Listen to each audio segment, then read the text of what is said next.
Thank you for joining the environmental panel. I'll start off by introducing our panelists from left to right. So first we have Mike Ierardi.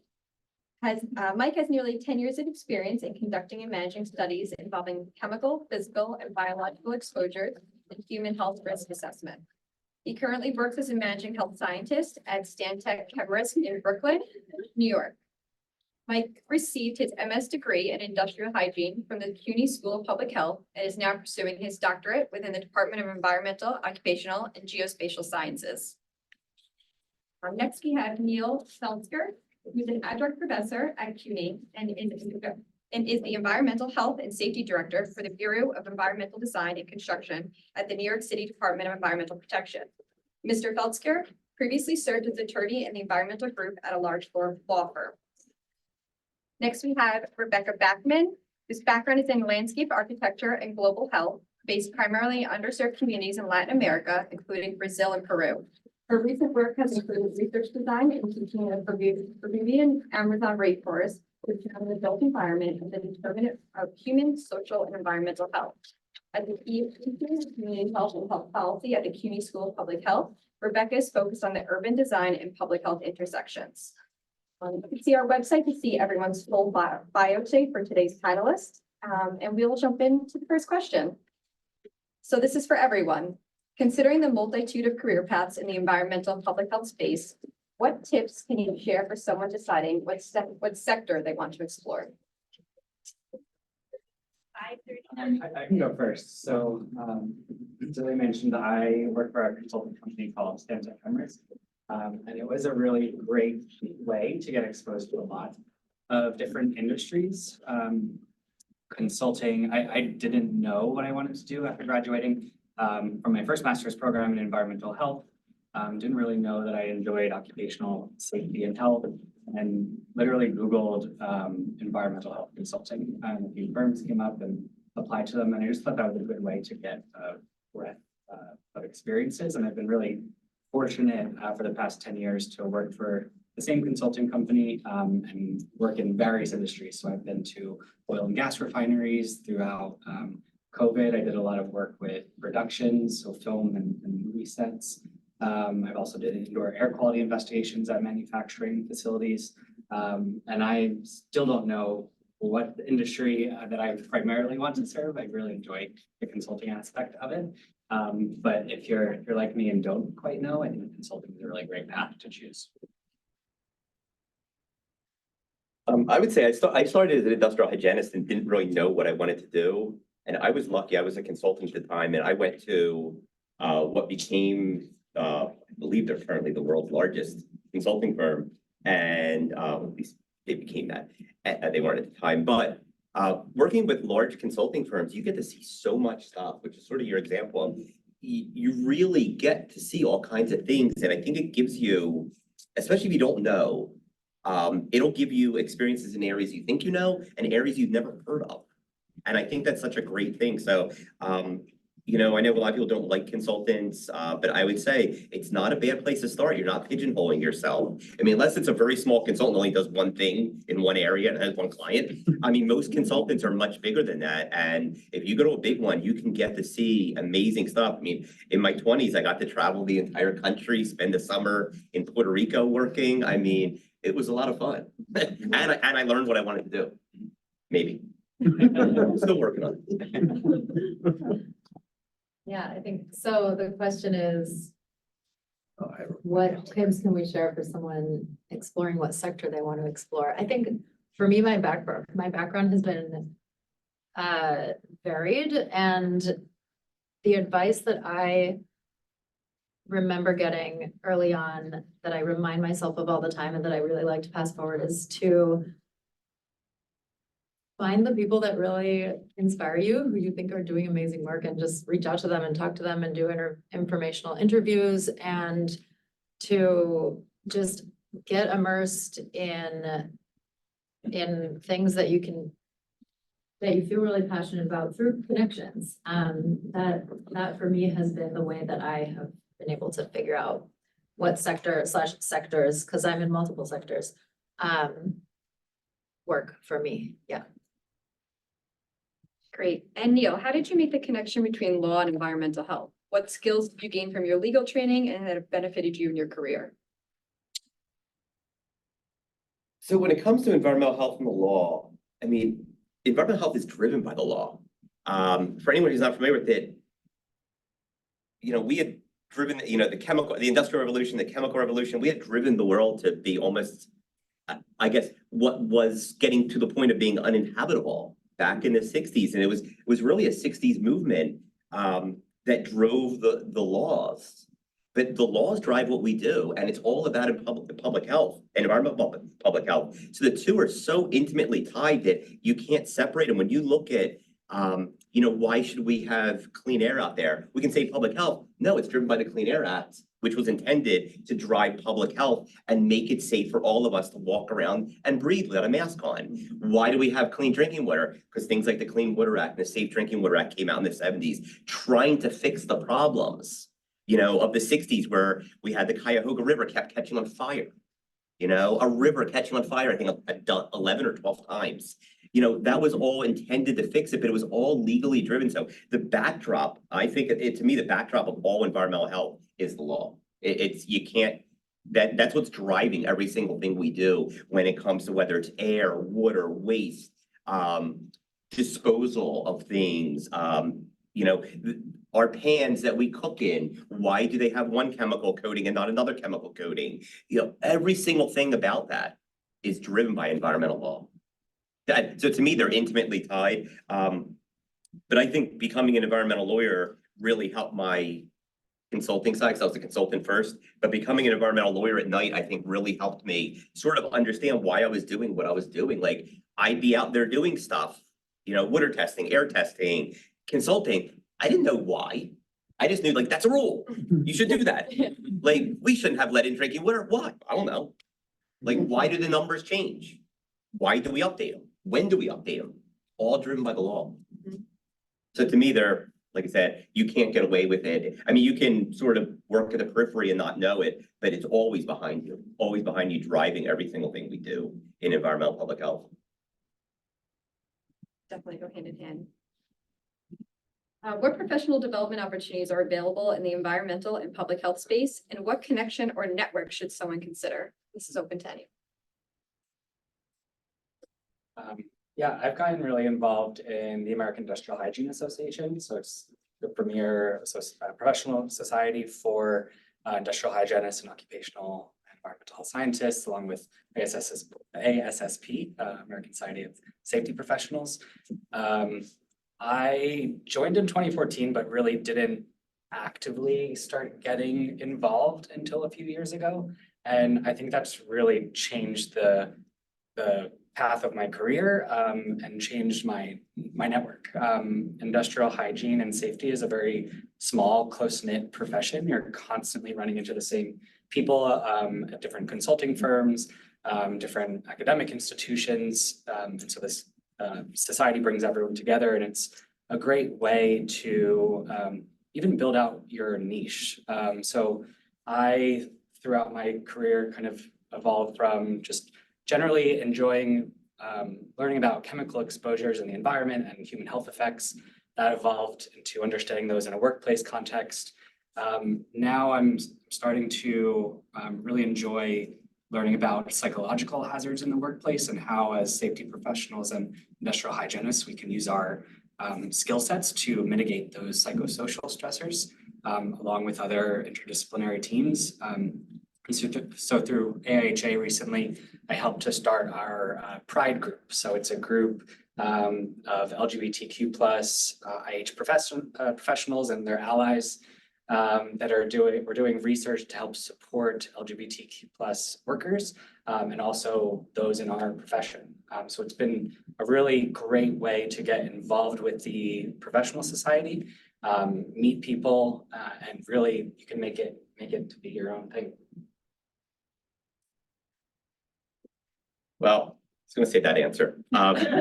Those are the two groups. I mean, I've been in AIHA since multiple decades before he was, before Mike was, so multiple, I'll just say that way, it's more than 20. And ASSP, I'm not as active as I used to be, but I used to, I was chair of a number of committees and the like. I still do teach and speak for both of them. This year's AIHA convention is in Columbus, Ohio in May. I'm teaching classes there Saturday and Sunday for anyone who's there, wants to pay extra to see me speak for 8 hours straight. And it's a lecture, I'll tell you that. But I teach for them, and I'm also presenting at the ASSP convention in August in Denver. I'm typically at one or both of them speaking every year, but I agree. I mean, it is to me, in this realm of industrial hygiene, health, occupational health, environmental health, those are the premier groups. They're the groups, and then look, there's certainly others too. Some of the others are sometimes a little more focused on nursing or on community sort of Department of Health sort of style things. But depending upon your perspective of either one, I think those are the two premier groups. I mean, and the networking opportunities, there will be thousands upon thousands of people there. There are subgroups. You don't feel overwhelmed that, oh my God, there's 5,000 people. What do I do? Who do I meet? You can go to a subgroup of something you're interested in. And, and then it's only 20, 30. They'll put out cookies. You can sit, talk, meet people. They usually do. Well, at least ASSP does. AIHA has a little more money problems these days, but no, I think those, and like I said, there's also the nursing societies, but I'm not as familiar with them. I'm kind of curious, since my background is in landscape architecture, as you all heard. How many of you know what that is? Can I see it? Show of hands. I'm guessing very. About landscape architecture, yeah. So, and my background is also primarily like in academia. So I don't know how much I can speak to this question, but I think that there are some relevant things that you all helped me think of. Like, so the profession of landscape architecture is a profession that is highly focused on public health. Like we talk about public health all the time. We're designing everything but the building. So in an urban environment, it involves designs that help mitigate the urban heat island effect and improve water quality and air quality and all of these social determinants of health. And then from the public health side, I like come here and no one's heard of landscape architecture. Almost nobody. Thank you, those of you. I see you who have. And so for me, I'm kind of like merging these two worlds. And it's really important for me to engage in interdisciplinary groups. So landscape architecture is an interdisciplinary profession by nature, and I am as involved as I possibly can be in ASLA, the American Society of Landscape Architecture, which is the organization that oversees the profession for the US and Canada. And there are members of that organization who are licensed landscape architects and who are coming from many other fields as well. Being involved in their groups and their efforts, I'm involved in their advocacy committee and their education committee, and just like getting the word out and kind of making these bridges. And I also love, speaking of conferences, I love EDRA, the Environmental Design Research Association. I try to go to that conference every year. There's so much interdisciplinarity being discussed and presented there, so much inspiring work. And forget what the question was. Oh, professional development. Yeah, I think to what I said earlier, just networking, being yourself, every piece of an interdisciplinary background is relevant to what you can do. And there are as many ways to do that as there are people on the planet. So that's what I'll say for now. Good question. Yeah. Regarding landscape architecture, how does that field impact city code and construction of buildings or apartments near highways? I mean, we've heard of air pollution in the Bronx. I think this is the Bronx. And other Parkway. Yeah, well, there are other places too, but that's what comes to mind because it's been in the news recently. How does your profession impact that Yeah, I mean, permit, I to love this build so question. close to because highways. it really relates to what you were saying before about the law shaping the Mhm. environment. I've been really lucky to work on projects where we're working within the law and codes to kind of test the effectiveness of certain built environment interventions in addressing health outcomes, including air quality, respiratory infections, waterborne infections, mental health outcomes, all kinds of different health outcomes. And I think that there's a role, this is why I'm here as a PhD student in community health and health policy here at the CUNY SPH, is because there's only so far you can go with following building codes that are pre-existing and that need to be updated and tested, and we need evidence to be able to support the evolution of those. And it's a really important realm to expand, I think, yeah. In terms of what you just mentioned about making sure those codes and policies are up to date, would you say that when you're entering those homes, trying to see if they can see your point of view, see if the numbers or the architectures is not matching their code, do you feel like, is there a challenge in trying to get them to maybe move things forward? Like, hey, maybe this code that you thought was working in the 50s may not work in the 2000s, and we need a new measurement. Do you deal with challenges in those areas when you're entering those rooms? Oh, man, I am so excited to enter those rooms and deal with those challenges in my career, throughout my career. Let me think about that.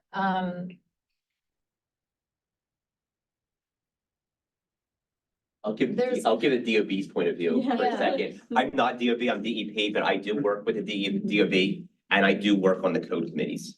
Not all of them, certainly not that one. But I will say, look, there's definitely a struggle. We were outdated codes in the city for a long time. It's a very old city. And there's also, you have to consider costs. Look at some of the rules right now that are being passed to improve air quality by creating energy efficiencies in buildings to not let them pollute our air. And what are landlords saying? Well, we have to charge for this. How do we pay for this?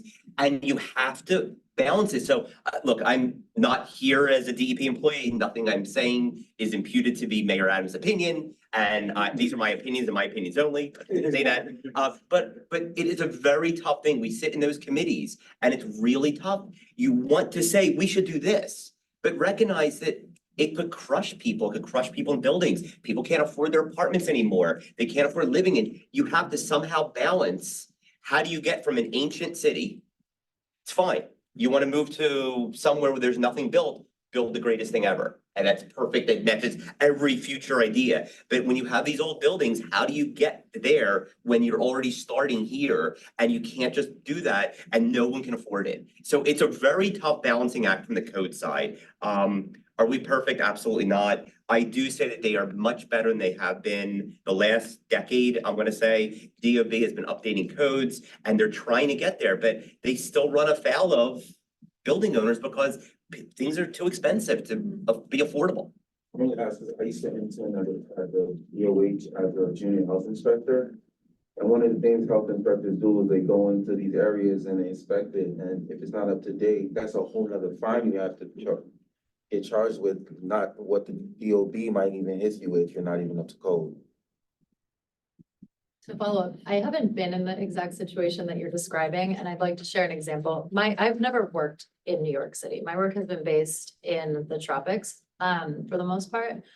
And, so I worked on one project over the last several years. That was the renovation of a facility that was housing people with dementia, and where there were a lot of physical accessibility concerns, and the outcomes were not good. People weren't able to, healthcare workers were really struggling. People weren't able to exercise the autonomy and the important things that, the things that are really important to better dementia health outcomes. So we got this grant to go and renovate the house, and we were, and implement a lot of horticultural therapy elements, improve the physical accessibility, the natural light, ventilation, all these things that there is a body of evidence to support as being important to dementia care in the built environment. And we were working within local building code for Iquitos, Peru, which is the largest city in the Peruvian Amazon, which is a post-colonial city, where codes are based on basically what worked in Spain 200 years ago, not what works in the Amazonian flood basin. So there are massive flooding problems. The sponginess was totally engineered out of this landscape. And you're seeing a lot of negative health outcomes as connected to that. And this is a problem across all post-colonial landscapes. So there are, and the question always does become like, who is going to pay for this? How is this efficient? You know, we're coming in with NIH money from the United States. Like, how problematic is that? It's like a really complicated system and dynamic to work with. But I think for me, the goal is to, so there's a code there that says you need to have like a 6-inch high concrete barrier along any outdoor, indoor threshold to keep the water from entering, but it's concrete, it's not absorbent, it's just pushing the water to another non-absorbent place, and ultimately it still contributes to flooding. And it's a huge accessibility barrier for this home where most people are in wheelchairs or with walkers. And so if there's a 6-inch high concrete wall, they can't go out and enjoy the horticultural therapy spaces. So one of my main issues for a year was to just try to get the contractor not to put those little walls in. And that's a whole code that needs to be updated and adjusted. And in order to get that done, we have to gather the data that proves how important it is and show, you know, somehow design a study that can be convincing. So that's the kind of space where I've worked with that. Very interesting questions. Yeah. So I know we talked about professional development opportunities, but what additional trainings or certifications do you recommend? Yeah, I think there's always, you know, depending upon which area you're in, whether it's industrial hygiene, you've got certified industrial hygienist, safety, you've got certified safety professional. On the environmental side, they're not as widely accepted. Like when you have like registered environmental manager and things like that, they haven't been that widely adopted. I think part of it was some states tried to go rogue and that sort of gave them bad names. You know, states tried to make money at one point by issuing their own certs. And many of them were like resume-based certs. You submit a resume and they're like, you got a resume that says stuff. Okay, you got a cert. And it wasn't really based upon anything. And there was no maintenance of your certification. So I think for a lot of them, you know, but there are things that if you want to go into training, teaching, there's certified environmental trainers. And, you know, and those are widely accepted as, you know, they're global standards. They're accredited by an agency that actually looks at, you know, impartial tests, continuing education units, things like that, you know, that are equivalent to what you might think of like as an architect or a PE, where you've got some level of expertise shown through testing and continuing education. So I think those are I think from my viewpoint, the primary certs we look for. But depending on what realm you could be in, you could be an environmental engineer. You could be going for a PE in that. You could be an architect. I just hired one. My first one. I finally got an architect on my team. First of many. We're 400 mostly engineers. And I think I now have the second architect who's in my group. I think the other group has one. They have, I think, 150 engineers and one architect. So we're mostly engineers. Our designs are industrial. They're not pretty. Usually, though you do see some of our stuff somewhere. What's the difference between architecture and it seems like they have their relationship somehow? Between architecture and engineering? Yeah. With an engineer sitting or an architect sitting next to me, I'm not going to answer that. I'm not an engineer, and that'll be my defense. The engineers I work with do not think a lot of architects, let's put it that way. But we are very industrial oriented, and we don't. And our thing is typically about getting it to function, getting it to work, getting it to do the things it needs to do. And like I said, I'm in industry. There's nothing about appearances except unless I have to go in front of a committee and say like, oh, this is historical, I need to make, and then we just put false facades on everything and stuff like that. Or we do whatever the community board wants and then they let it die. If anyone's ever been on, it's in Brooklyn, our Coney Island wastewater treatment plant, we had to build this beautiful thing because of the community board and it's dead. They won't take care of it. They wanted it, but they won't take care of it. And so every single thing is dead and rusted. But it looked pretty for a good week, 2 weeks after we're done. But that's, so yeah, that's what, but primarily it's about, I think, the emphasis on what they're looking at and what they're focused on. The engineers are mostly focused on like these little things of like, how do I hold this building up? You know, the pilings and how deep should a piling be and how tight the rock does it need to be? And that's what they're focused on, whether it's civil, structural. I think maybe the only crossover might be really when you get to things like environmental or maybe some of the civil people who, you know, do work outside. But I think the way that I see it, it's like, and this, well, I'll just say it. The designer, the architect, the landscape architect will do the conceptual work and a lot of background work and research and design a concept and pull in all these layers, and it'll be hopefully referencing all the right things and beautiful and functional, and then they will hand it to an engineer, and the engineer's job is to make it work. And sometimes that's really frustrating and hard. Actually, my partner is an engineer, so I get to see the other side of this all the time, and I'm like, I'm so sorry. it has to be disheartening, right? When you see like, I had this vision, what's that? Right? Yeah, that's what I suspect. I mean, this speaks to the importance of interdisciplinarity for me. Like, I love to see firms where, you know, designers and engineers are working together to make sure that something, you know, that checks all of those boxes at once, that can be a little bit more of an efficient process is happening. Can I just say that Frank Lloyd Wright didn't have an engineer? So he built these beautiful buildings and they fell down. My engineers would love you telling that story. Well, Yes. they wind up with a really ugly structure. Yeah. Oh, you don't want to see what my engineers do. Right? And believe me, they do lots of things wrong, and I have lots of presentations. Matter of fact, anyone who comes to see me in ASSE, that will be the purpose of my presentation, is making fun of engineers. So I'm an equal opportunity offender. I will spend time making fun of my 150 engineers that design. Actually, this conversation really highlights the need for interdisciplinary approach. You need something to be beautiful, you need something to be functional, you need something to be efficient, you need something that people can live with. So you have this architect view, vision. I admire that. That's what makes the built environment livable and what makes people enjoying looking at buildings. You have to be sure that it is safe and hold on. My dad was an engineer, so I always lived with that. Okay, he took me with him to measure everything. But also the whole environment. I mean, industrial, you keep saying it's industry, but you still, you have people who work there. They want to enjoy what they're working in. I know you will look at it from the industrial area and you frown upon the concept of that. Oh, I don't, but I'm also realistic. So when I say industrial environment, we can say what I do. So what I do, or what the DP does, I don't know if anyone knows where your sewage goes. That's us. It all goes to you? Yeah. We treat 1.1 billion gallons, a day of your sewage. 1.1 billion gallons a day. That's the kind of facilities that we build. Right now, we're working underneath the Hudson River upstate because we have a water leak in one of our water mains.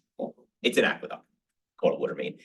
So that one flows. We flow about 850 million gallons of drinking water a day. From up there, we provide about 1 billion gallons of drinking water a day to the city. So that aqueduct is 30 feet in diameter, maybe more, 800 and something feet down underneath the Hudson River. We have a water leak. So right now we're working underneath the Hudson River to fix a water leak. That's the kind of stuff I do. Does anyone really know? The only person who's going to see that in the future is going to be a little robot that we're going to put down there every once in a while to look. My people go down there about once every few decades. Am I going to make it look pretty? No. But my house up above where all the controls are probably has to meet all the codes of the local community, and they're going to be upset if it doesn't look pretty and doesn't fit. The ones were very attractive. They were, and they're also very expensive. And that becomes part of the give and take. You're using taxpayer dollars. Where is the value in looks versus functionality? Are you okay with the tax? And because it's your money, because believe me, we're spending your money. It's not ours, it's yours. And that's something we have to think about every single day, every single thing we do and how we put into it. But I will say, back to your point about the built environment, 2 decades ago, we didn't speak about the built environment. That wasn't part of it. People would get sick in their building. We had bad air quality, no one cared. Now, you absolutely think about that. You think about the looks, you think about the air quality, you think about all these things. It's not just about engineering and making it stay. It's about every single thing. If people are dissatisfied by the way they feel because it makes them feel bad, whether it be colors, whether it be, lighting, whether it be anything. And that's, I think, really, some of that role of architects of actually understanding that, because I don't think engineers just care if the building falls and the windows stay in. But I think that, and then, like I said, the air quality side, I think we didn't speak about that. That wasn't even a topic, my first 15, 20 years in this business. The last 15 years and 20 years, I think built environment has become a huge issue. I think it's part of the future too. Yeah. So actually on built environment, and also tying in like the question about like career development and whatnot, like titles and certs and things you could get. So as someone that has environmental health and safety experience currently in the field that I work in, it's a hospital setting, but there's a lot of occupational health. It's in the built environment, working with plant operators and engineers all the time. So I'm involved in that aspect. Also, sustainability in the built environment grad student right now. So a lot of my peers are engineers, they're architects. My capstone team is engineers and architects, right? Meanwhile, I have science, Black studies, journalism, and then environmental health and safety experience. So in terms of certifications, right? I understand it's hyper interdisciplinary. We're all from different aspects. What avenues would you suggest, right? Because do you have to be an engineer to work in these certain spaces? Do you have to be an architect? Do you have to be a CIH? Is it just experience in your resume, or where does? Yeah, to me, my background would say it's basically based upon your resume, who you're with, what type of consulting firm, and whether they can get that kind of work. Because I've done that. I've worked with architectural teams here in the city when I was younger. And that was the greatest thing of putting up new buildings in the city. And I was this safety and health and safety and environmental person on this huge team of there's mechanical and there's civil and there's structural and there's, everything else and all these huge teams. And, but they still need, you're part of that team. Right. And as long as you can understand construction, understand design, understand what they're doing, you could contribute to that. But I think a lot of it goes to experience, role, whether you can get on that team.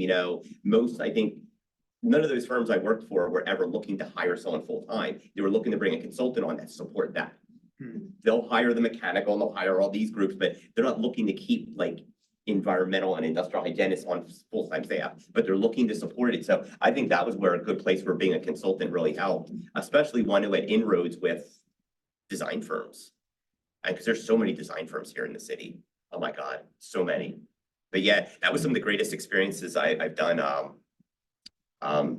That building at the Columbus Circle with the Whole Foods. Yeah. That was me. I did that. Sorry, and when I said I did that, I did the safety. But wait, that 50-something story building was a renovation of a parking garage. Wow. There's a 1-story parking garage next to it. We kept that parking garage active and live. We demolished a 27-story tower and a convention center. Then built up a 50-something story building, all under the tax laws of it was a renovation to a parking garage. Yeah, it was a great job.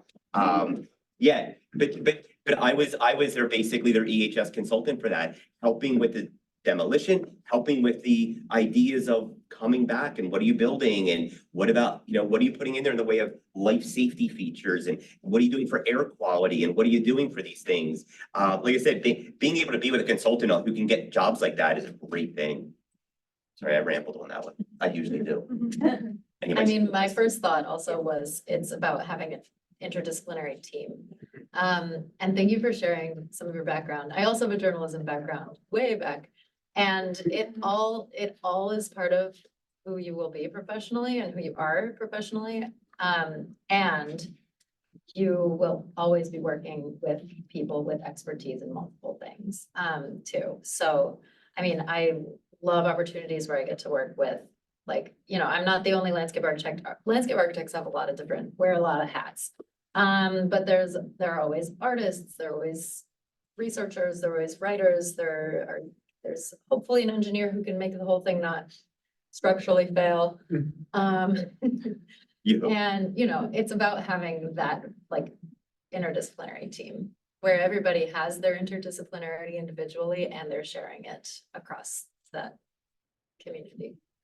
Yeah. Yeah, I think you're at a good point too, where you can identify kind of how Neil was talking about different questions to even ask to think about because you have so many different perspectives and experiences and lenses. Like, I think that's super valuable. So I wouldn't sell yourself short if you're like thinking that, oh, I'm not specialized in a certain area. If you have a good grasp of a lot of different things, I think that is a really important piece of a team as well, to understand the questions to be asking, the people to go to source certain things and information. And it's certainly becoming more important. We call it, and it's actually a topic, like I said, I'll be speaking about in the fall, is we call it the concept of prevention through design, but thinking about how people are going to live, work, use this space. I have mechanical engineers and great, I have a great air handling system. I have electrical engineers and great, I have great lighting. But if I can't get to change light bulbs because you just blocked them, you're now putting people in bad positions in the future. Someone in the future is going to do something crazy to try to change that light bulb they can't get to. Something as simple as that. Things you put them, valves put in a bad place, things that are inaccessible, things that aren't there. See this all the time. But yeah, that's one of my main things that we deal with these days is trying to think about the people who are going to live and work there in the future. I totally agree with that point of, I think the safety person always comes in, they're like, this is how it's actually gonna work once it's built, and this is where we're gonna find our issues, and can we put those best practices into the build rather than just the, you know, the requirements, so really good questions. Why, if you come in after the fact, you can't fix it. If you come in afterwards, you're never gonna fix it. You need to be a part of the design team. Agreed, yeah. A little change in topic, but Rebecca and Mike, why did you choose the CUNY School of Public Health to continue your public health training? Yeah, so I can go first. So I'm a returning student. So I graduated from the MS in Industrial Hygiene program in 2020, and then started the PhD program just last fall. So Rebecca and I are the first year cohort members. And I also remember just Googling public health schools, industrial hygiene programs in the city. I'm from New Jersey originally, wanted to be close to friends and family. Having an ABET accredited school right here that was so accessible via just tuition as well. I come from a large amount of undergrad student loans, and knowing that I could come to CUNY and really graduate with nothing was one of the top priorities. And then coming here, I remember to one of the what they call it, like open houses before actually applying, enrolling, and just meeting some of the faculty, meeting Dr. Pavlonis, who is a CIH in the department, and just having really great conversations with such passionate educators that were doing research that was really impactful for the city as well. So being in an urban environment, not just doing research for the sake of doing research, but actually having that mean something and impact people's lives here in the city that we all live and work in. So yeah, I thought logistically it was feasible for me and really accessible. And then just coming here and learning about everything that the faculty and students were doing, I was just so impressed by it and wanted to be a part of it. And so did that twice over. Yeah, I think for me, it's those things too. It's like the logistics and the place and the body of work that the faculty here represents. I was based at another university on the other side of the country at the University of Washington until last year. And I love that university so much. And I needed to come back to New York. I'm from here originally and hadn't lived here for almost 20 years and just needed to be near family again. And I love New York and all of that. And I saw that there were faculty doing really interdisciplinary, amazing work in the built environment, work that I really related to. And so, yeah, that's why. Yeah, and for myself being a student as well, I know that this is a really good program and I wanted to stay in New York City and be able to have those connections from class and also, our professors was really important. So I think it's a really good program to choose then. I think being through the industrial hygiene program, any industrial hygienist you meet in New York has either gone through the Hunter program, gone through this program, knows the professors that teach in these programs. So it's a very close-knit community. Totally. Especially here in the metro area. Agreed. Let's skip the next one. Maybe talk about it. So knowing what you know now, what questions would you have asked earlier in your career? What else can I work on? Oh, my God. If I had thought of that earlier before they pushed me into other things to try, I would have asked what else I can do. Definitely, I would have volunteered if I had thought of it, to volunteer for other stuff and just see other stuff. I don't relate to that at all. Oh my God. I feel like I've always been working on at least like 15 things at once. It's too much. I started at a different time. I think to see that. Yeah. And the regs at the time were very focused on one thing and one thing only.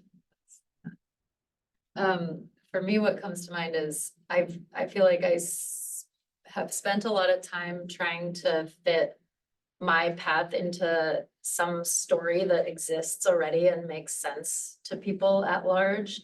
And so the more I learn, the more I realize that every path is unique. And what I would have asked the people who inspire me and my mentors earlier on would have been more about their unique paths in order to just, I don't know, learn earlier on that there's no one way to do anything.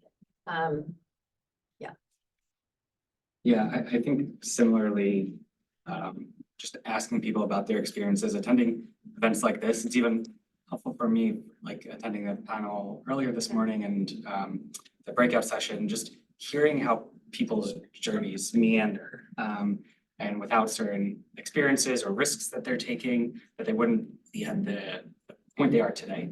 And I think sometimes it's a little intimidating hearing that so I'm 10 years into my career. So hearing that it has been so meandering, but you're seeing that person kind of just as they are today and hearing about all these experiences they've had. And so I think just also persevering through that. I've only had one job. I've worked for the same company for 10 years and I'm kind of at the point of like, I think I need to be kind of changing it up a little bit. Working in an industry that interests me, working in another field, going outside of consulting and just finding my own path. So I think I'm kind of in that right now. So yeah, just hearing other people's stories, I think has been helpful. Can you share unique projects or areas in your work that you feel should be highlighted? Kind of talked about a few of them, but. I was gonna say, I think I already hit the big one for me. Yeah, I think one that I like to talk about that I kind of alluded to at the beginning. So graduating in 2020 from a public health program was very interesting. We, in part of our industrial hygiene training, there's a lecture, of course, about pandemic planning and response, and I kind of stashed that one away for later of like, oh, when am I ever going to use that? Yeah. I had to whip that out. Graduating, I actually graduated on my birthday in 2020, so June 1st, 2020. So I had been working full time, but we got really involved in the pandemic planning and response for the entertainment industry. So one of my coworkers, she was based out in Boulder. She came to us after a health and safety career at ABC. So she actually worked on some of the Ebola planning and response and other outbreaks for their news reporting teams. So she came to us with some experience in that space and that energy around helping to support the entertainment industry that has been severely under-supported by health and safety professionals. They take those people for the sake of art, take a lot of risks at work. And health and safety has never been really ingrained into the culture of different productions. So the pandemic really forced the industry to take a closer look at what they were doing health and safety wise. And so I thought that was just a really fascinating experience we actually, the unions that help support the entertainment industry based their pandemic response off of kind of hazard response. So you'd have the actors on set be the hot zone, like where you'd have a contaminated spill, and then your cool zones or your hot zones and your cool zones moving away from the center. There was different layers of controls and protections that you had to put into place, testing regimens. So just having that experience right after graduating from the public health program was really invaluable to see not only the planning side, so doing the report writing and looking at the laws and regulations and best practices, then actually going onto these sets and being COVID compliance officers and safety professionals. That was a really unique experience. Great way to get thrown in. Yeah. Any other projects or actually, I can open up to questions right now. If anyone has anything they'd want to ask. If not, we could go back into the questions that we have here. Great. Okay, I'm sorry, can I just ask you, because it's like the person point, I was hoping my daughter would be here, but she's interested in public health, but she's also a shop steward in IATSE. So, when things, things like shut down like this, right? So you graduated in June, you were working mostly with, film, the Broadway hadn't reopened by then. Yeah, it wasn't really Broadway. It was some films, mostly like TV production. Yeah. So they were getting back to work. There was a lot of I helped to support the MTV VMAs in October of 2020. So we worked at Viacom, and then there were some other almost like reality television shows. One docuseries that we worked on. If anyone's watched Gutsy on Apple TV, it's the Hillary and Chelsea Clinton show where they interview women from around the world and country. We were actually the health and safety support for that production. And we're in the credits. That didn't really, that was the thing that didn't really happen before the pandemic, Yeah, right? there was some health and safety support. Yeah, but not a lot. Yeah, it wasn't a film industry. Yeah. Help us. Not a lot. I mean, look at their history of accidents. I mean, we use some of them as examples. Yeah. Shooting football games from lifts in high wind, and people died. Yeah. And they're like, well, where's your health and safety department plan? They're like, oh no, we're just shooting a football game. Why would I need a health and safety plan to shoot a football game? What could possibly go wrong? Well, I'm gonna say your dead worker probably said something. Also, Spider-Man Turn Off the Dark, which was Yeah. Spider-Man, like Yeah. people falling down all over. Yes, I mean, that's really bad, but I will also say, just from the example of, having time to respond, we immediately deemed all of our construction work essential. And I've got over 1,000 consultants and contractors out a day minimum. And that's at a low number for us. Because we're a $26 billion capital construction program. We deemed it all essential and we didn't take a single day. And we were supposed to respond to COVID the next day. And that was our emergency response was, what do we do tomorrow? I don't know, don't know, but we gotta figure it out tomorrow, because we're actually gonna have everyone at work tomorrow. Yeah, well, I work for the Westchester County Department of Health. You remember what happened in New Rochelle? Yeah, it started with. That's in Westchester County. Yeah, That was David's case. and people didn't. It was very, this is getting away from environment maybe, but everybody in the entire health department, the whole state was just pulled in. Yeah. It wasn't necessarily great coordination. Yes, yeah, we got a lot of guidance from New York City Department of Health and Mental Hygiene, didn't make our jobs any easier. But also being in the right place at the right time, there's a lot of things that happened, affected everyone. The pandemic, who would have expected that the entertainment industry and the restaurant industry, both of them get to a halt unexpectedly.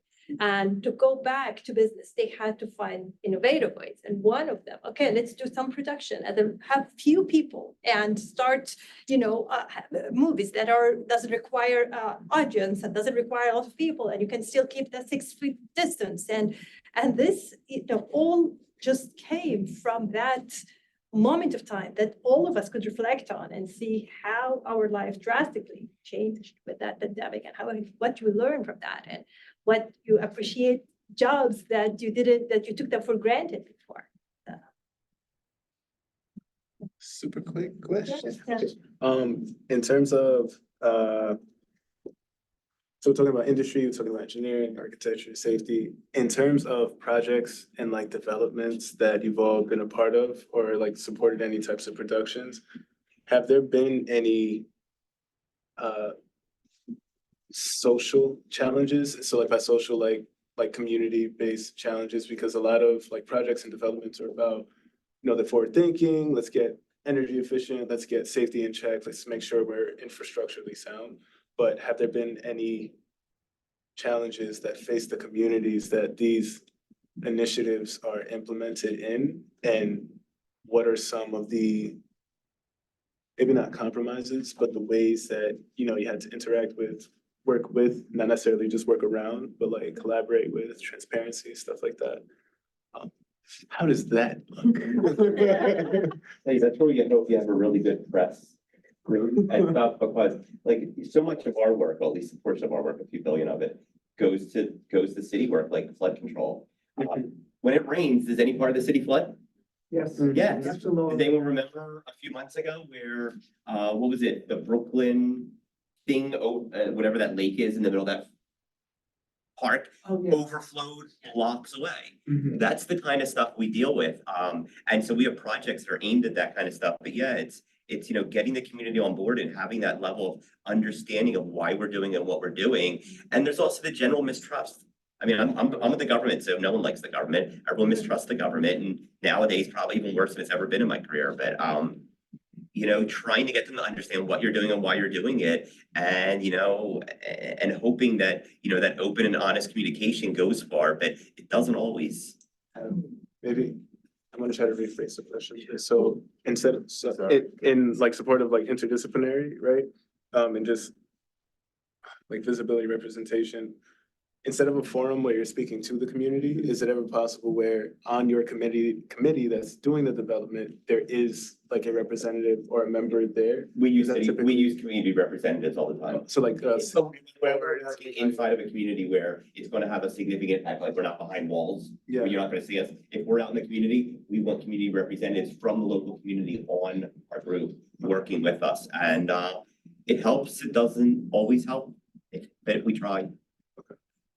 At least from the government standpoint, I can only speak to that standpoint. Well, New York City does require a certain level of community engagement for public projects. And I haven't worked in New York City, and I've done really like community-based work primarily.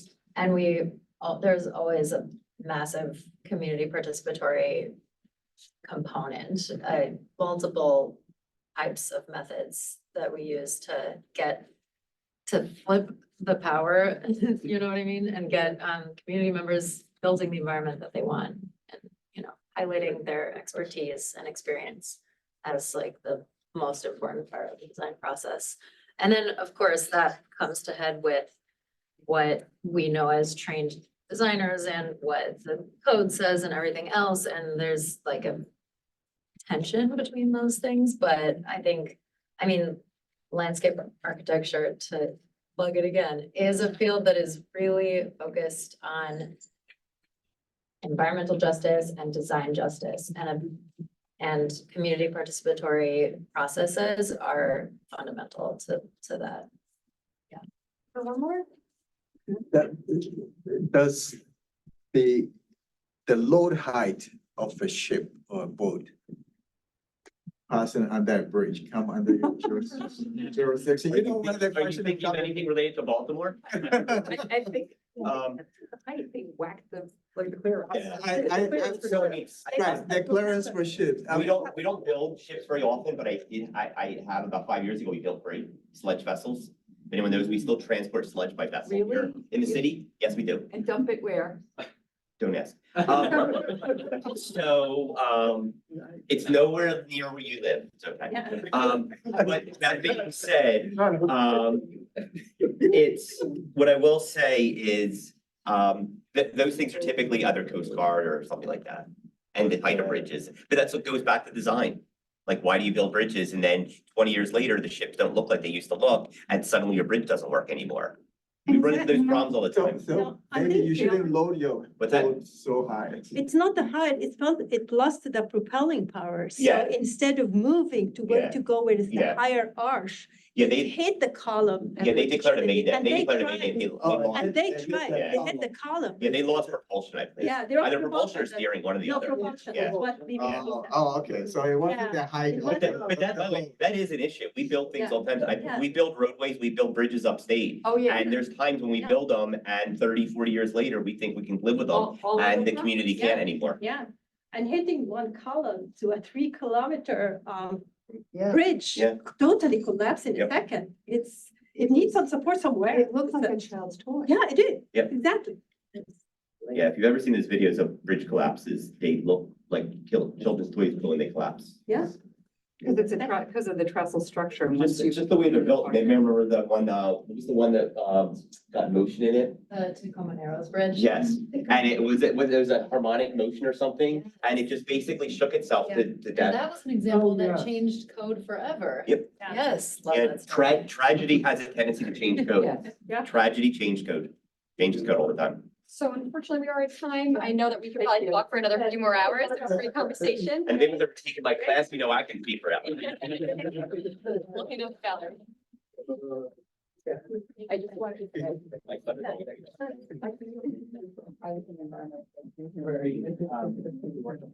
Oh, we went. Oh, yeah. One of ours. Oh, okay. But I still reach out. So I would say